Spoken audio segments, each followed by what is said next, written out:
Start with the magistrate's office, which was the courtrooms where all trials were held, almost all trials. In the courtrooms there's all kinds of symbols of justice and the Ten Commandments and religious things.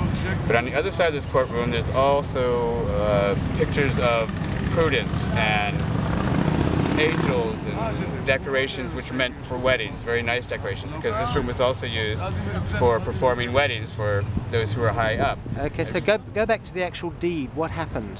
The deed. When was it? Oh, the year is, okay, we're talking 1762 this happened. Our characters, Mr. Janssen and Mr. Heemskerk, have been caught having sex in a public restroom. And they know that this is punishable by death, so they're going to deny it. After an evening in the holding cell on one of the canals, they were taken to the magistrates, or to the city building where the magistrate's office was, and where most court trials were held. However, because this room was so ornate and a little bit holy, because it was meant to give weddings, sodomite trials were never held in this courtroom. That sodomites were thought to be far too dirty. So they were always tried in their chains, which was underneath the whole courthouse, very similar as you've seen in all the movies. Just dirty, dingy cells. They were actually chained to the walls with the arms up. And they were only allowed off the chains to eat and to go to the bathroom. They were always even questioned in their chains. This is where their trials took place for the sodomites. And now, Janssen and Heemskerk knew that they could not confess because they could only get the death penalty if they confessed or if there was undeniable proof that they were committing the sin of sodomy caught in the act. So they deny it thoroughly. But they had two women who had been hiding themselves on the other side of the toilet and had heard the sex going on all night as witnesses. And the women said that one thing, they heard that mad kissing and smacking sounds that they were hearing every night. And Janssen said, well, that's because I've got a gap between my teeth and I'm always getting food stuck there, so maybe that's what you heard, trying to get that out. And they said, well, what about all the moaning and groaning when you were having that nasty sex? And Heemskerk says, well, I'm constipated quite often. That's what the toilets are for. Of course, you're going to hear people groaning. And at this point, the magistrate, the judge, doesn't think this is hard enough evidence even to bring in torture. So he decides that he sentences them to 10 years in prison for fondling each other, because he can't have proof that they were actually caught in the act of sodomy. And normally that would have been the end of this story. They were sent to a prison called the Silent Place. It was one of the first reformed prisons way back in the 1700s. But unfortunately for them, about a year after they were sent to prison, another guy was caught having sex, not having sex, excuse me, was caught trying to solicit one of the night watchmen on Magistrate. And so this was pretty proof positive that he was a sodomite, and he confessed right away. And when someone confessed, when they condemned you to death, it was a ceremony called the passing of the red robes, where they actually took a red robe and they would put it over you and pronounce you a son of death from that moment on. And then you were given the constant companionship of Trotz's brother, which was just a prisoner who was bigger than you were, who would keep you from committing suicide, and Reformed Methodist or Protestant minister, Dutch Protestant minister. And their job was really to get more information out of you, more than to console you, as most ministers do today. And with this whole ceremony, passing of the red robe, committing you a son of death, it worked. It scared the bejeebies out of this guy, and because it was believed he was definitely still going to hell, they also tried to convince him that if he cooperated, gave names, that his punishment in hell would be less. So he started pouring out the names of the guys he'd had sex with, amongst them Janssen and Heemskerk. So, who were Janssen and Heemskerk? Janssen and Heemskerk were two guys who were caught having sex in the toilet in 1772. Who were they though? Janssen was a water hauler. He hauled fresh water to the people's doors here every day so they could drink. And Heemskerk was a blacksmith. They cruised right here in this church because it was the most popular cruising place of the day. How did they meet each other? Right here in this church. What did they do? Oh, how exactly? Yeah. Well, it was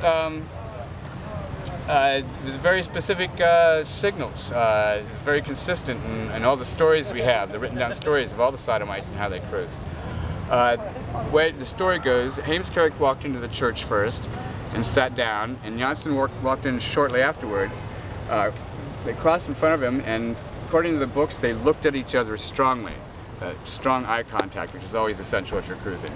Then Janssen sits down next to Heemskerk, and Heemskerk looks up pretending to admire the simple Dutch Protestant architecture, and at the same time nudges Janssen in the side with his elbow, which to a straight person would have just seemed rather strange behavior and would have ignored it. But for Janssen, it was exactly the signal he was looking for.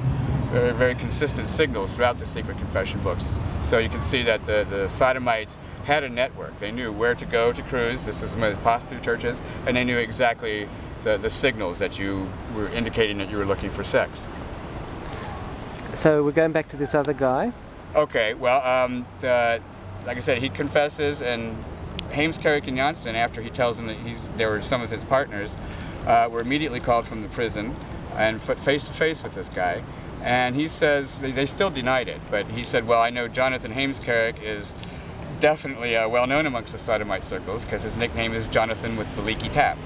So they make him take his pants down, and sure enough, he's got gonorrhea or something he's been walking around with for ages.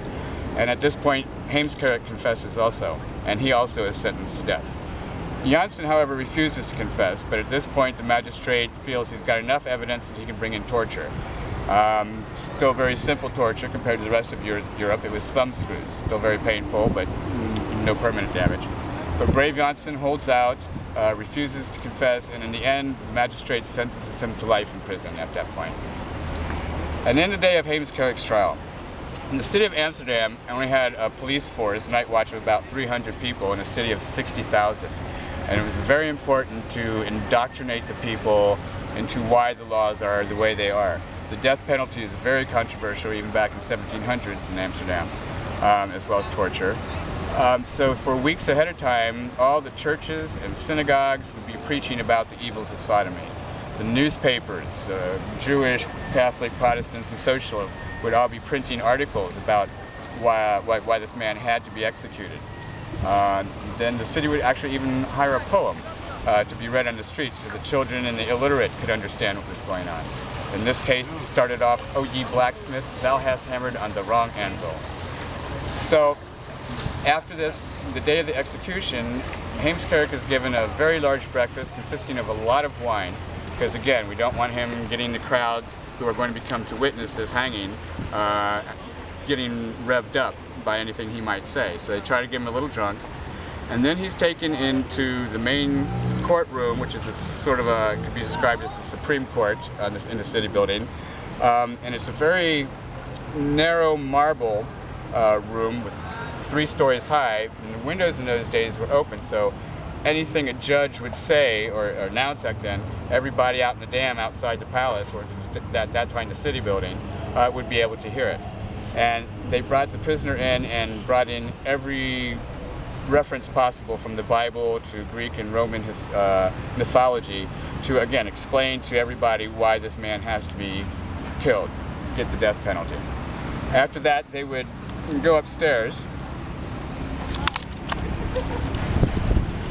into the room right here on the side of the palace, and they would spend the last hour in this room with the magistrate and the burgomaster and the prisoners and everyone involved, praying maybe for the Lord to have mercy on this sodomite soul, but mostly praying for the Lord to have mercy on the city of Amsterdam for having harbored such a criminal. After that, they would step out through the window and onto a temporary scaffolding, which is made just for the execution. And rather than a drop hanging, like we're all familiar with, it was a tourniquet hanging, where they would put the rope in and then a stick, and the stick would then be twisted, making a much more slow, agonizing death, which in the 1700s was usually reserved for women. And it was used for the sodomites because it was thought that they had been behaving as women. Everybody back then, no matter how much of a sinner you were, believed that you had to get buried if you were even going to have a chance religiously. So all the sodomites begged and begged to have somehow a decent Christian burial, but it was never allowed for the sodomites. They were always taken out, the body was hung on a pole for a few days, everybody could see it, and then it was taken out to sea, loaded down with rocks and dumped because it was thought that the sodomite must disappear from the face of the planet. And this is the way it was from 1732 until the 1790s in the Netherlands. When Napoleon took over, he changed the laws. There was no law against sodomy at that point.